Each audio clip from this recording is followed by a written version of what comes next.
Так, азыр бизге Нурсултан Нурланов деген жигит келди. Биринчи жолу үйрөнүп атат. Биринчи жолу үйрөнүп атканда эле жакшы ийгиликтерди жарата баштады. Кудай буйруса, азыр биз таланттарды сүйгөндөрдүн эсиндеби дегендерди уже буйруса бүтүп калдык,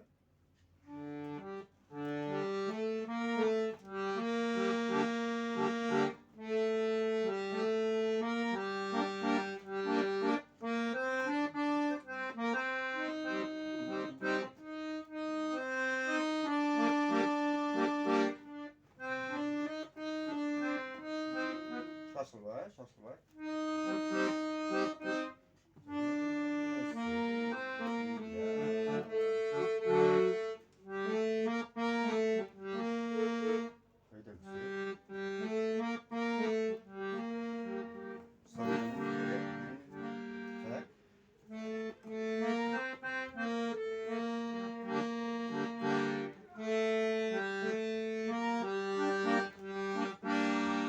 Азамат Нурсултан, үйдөн ушинтип аккордеон менен көп машык берсең, буюрса бат эле ийгиликтерге жетесиң.